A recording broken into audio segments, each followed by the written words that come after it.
चलिए, लगातार दूसरा ट्रेडिंग सेशन जबकि बाजार की रैशनल सदी हुई पॉजिटिव शुरुआत होती हुई दिख रही है। कल से रिलीफ रैली जो शुरू हुई थी ऑलमोस्ट 80% बुलिश ट्रेंड इस वक्त भी नजर आ रहा है। मजबूती के साइंस बेंचमार्क्स और साथ ही ब्रॉडर मार्केट्स में देखने को मिल रहे हैं। आइए हमारे एक्सपर्ट से जानते हैं कि बाजार की शुरुआत को कैसे देख रहे हैं और ओपनिंग ट्रेड्स इस वक्त उनकी तरफ से क्या होंगे। रचित, गुड मॉर्निंग, बताइए आपकी तरफ से ओपनिंग ट्रेड्स क्या होंगे। Good morning. देखिए, सबसे इम्पोर्टेंट, मार्केट जिस तरीके से ओपन किया है, मार्केट आज कहीं ना कहीं अपना एक सपोर्ट ले ले 23,100 के आसपास। तो हम थोड़े से सेफ जोन में रहेंगे। और जहां तक बात हम कर रहे हैं ओपनिंग ट्रेड, तो आप देखिए ओपनिंग में इंडसइंड बैंक थोड़ा सा अट्रैक्टिव लग रहा है। इसमें एक ये बैकग्राउंड में बात भी चल रही है कि एफआईआई होल्डिंग कम हो गई है और एमएससीआई इंडेक्स की जब रीबैलेंसिंग होगी तो इसमें एफआईआई की वापस बाइंग आ सकती है। करंट लेवल पे अट्रैक्टिव लग रहा है। 968 के स्टॉप लॉस के साथ आप इसमें पोजीशन बना सकते हैं। 989 और 998, ये दो टारगेट्स आपको देखने को मिल सकते हैं।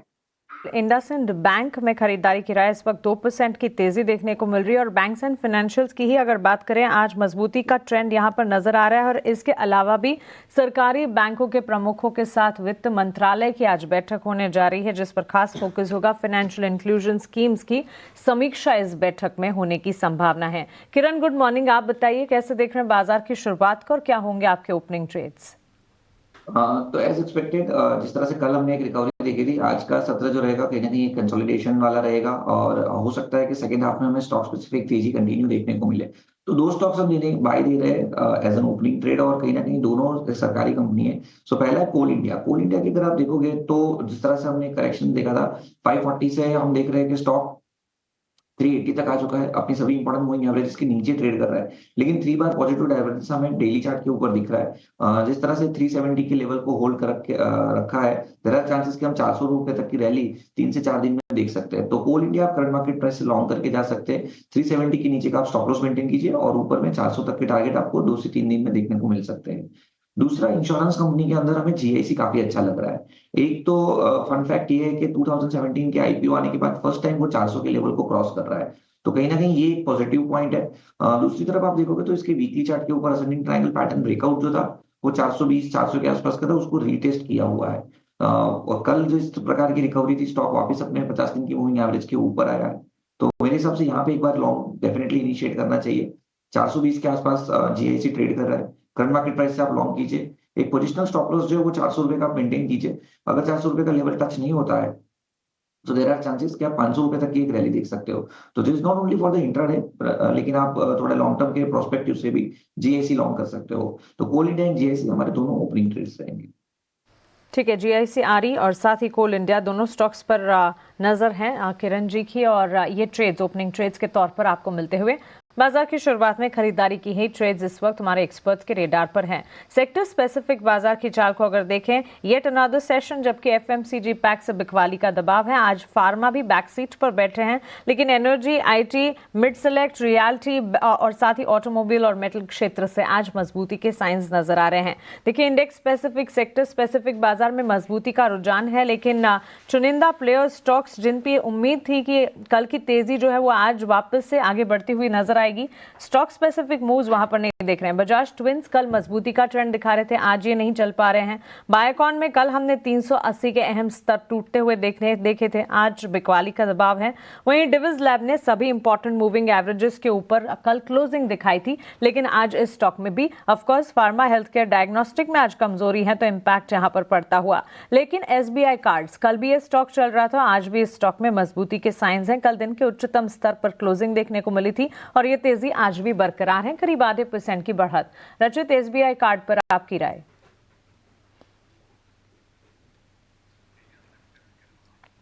ओके, किरण, आपकी राय। एसबीआई कार्ड 737 के लेवल्स पर ऑलमोस्ट 0.5% के गेन्स हैं। एसबीआई कार्ड की अगर हम बात करें तो जिस प्रकार से डेली चार्ट हमें देखने को मिल रहा है, एक काफी वी शेप रिकवरी हमें देखने को मिली है। मल्टीपल बॉटम या तो डबल बॉटम पैटर्न ब्रेकआउट हमें कह सकते हैं। तो 740 के ऊपर हमारा कंडीशनल बाय रहेगा। अभी 738 737 के आसपास ही ट्रेड कर रहा है। अगर 740 के ऊपर ये स्टॉक निकल जाता है तो देयर आर चांसेस के हम ऊपर में 770 780 तक की एक रैली देख सकते हैं। तो कंडीशनल बाय रहेगा, 740 के ऊपर हमें लॉन्ग करना चाहिए। जो स्टॉप लॉस हमें मेंटेन करना है वो नीचे में आप कहीं ना कहीं 720 का स्टॉप लॉस मेंटेन कीजिए, जहां पे उसकी 100 डेज और 200 डेज की मूविंग एवरेज है। अगर 720 का लेवल ब्रेक नहीं होता है और 740 क्रॉस कर देता है, तो चांसेस है आपको एक अच्छी खासी रैली देखने को मिल सकती है। तो 740 हमारा कंडीशनल बाय है। ये कंडीशनल बाय 740 के स्तर को एक बार देखना होगा। इन स्तरों पर खरीदारी के मौके ढूंढे जा सकते हैं, यहां से फिर ज्यादा तेजी बढ़ती हुई नजर आएगी। लेकिन एक्सचेंज एंसिलरी स्टॉक्स पर भी एक नजर होनी चाहिए। कैम्स दिन की शुरुआत के साथ अच्छी मजबूती यहां पर देखने को मिली है और ये तेजी जो है अब भी बरकरार। बीएसई लिमिटेड पर भी येट अनदर ट्रेडिंग सेशन जबकि मजबूती है और दूसरा सेशन जबकि ब्रोकरेजेस के पॉजिटिव रेडार पर यह स्टॉक है। खरीदारी की राय के साथ निवामा ने कवरेज शुरू की है और 6730 के टारगेट से मानकर चल रहे हैं। 5695 के स्तर पर हमने देखा कल भी मजबूती थी और आज करीब 5% की तेजी के साथ ये स्टॉक ट्रेड करता हुआ। रिपोर्ट की माने तो मार्जिन में बढ़ोतरी आगे भी संभव है और लंबी अवधि में रेवेन्यूज यानी कि आय में बढ़ोतरी देखने को मिलेगी। ऑलमोस्ट 4.5% की तेजी के साथ बीएसई लिमिटेड और किरण साथी कैम्स पर भी एक राय दीजिएगा।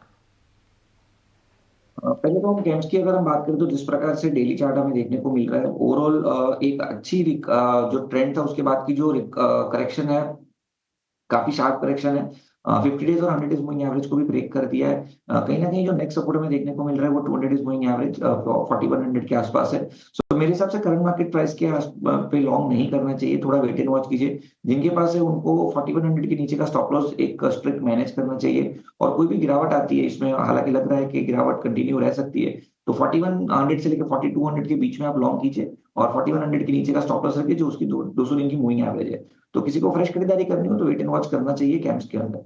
बीएससी के अंदर अगर हम देखें तो बीएससी में एक शार्प रिकवरी पिछले 3 दिन से हम देख रहे हैं और जो एक फॉलिंग चैनल था उसका ब्रेकआउट देखने को मिल रहा है। स्टॉक 20 डेज मूविंग एवरेज के नीचे गया था, उसके ऊपर भी कल उसने क्लोजिंग दिया है और आज एक गैप अप ओपनिंग भी हुई है। सो हम इस गैप अप को चेज नहीं करेंगे, लेकिन कोई भी टिप आता है 5600 5500 के बीच में तो मेरे हिसाब से लॉन्ग करना चाहिए। 5500 का एक स्टॉप लॉस आप मेंटेन कीजिए और ऊपर में कहीं ना कहीं 6000 तक के लेवल्स बीएससी में देखने को मिल सकते हैं। तो गैप को चेज ना कीजिए, कोई भी टिप आता है तो डेफिनेटली टिप में हम लॉन्ग कर सकते हैं।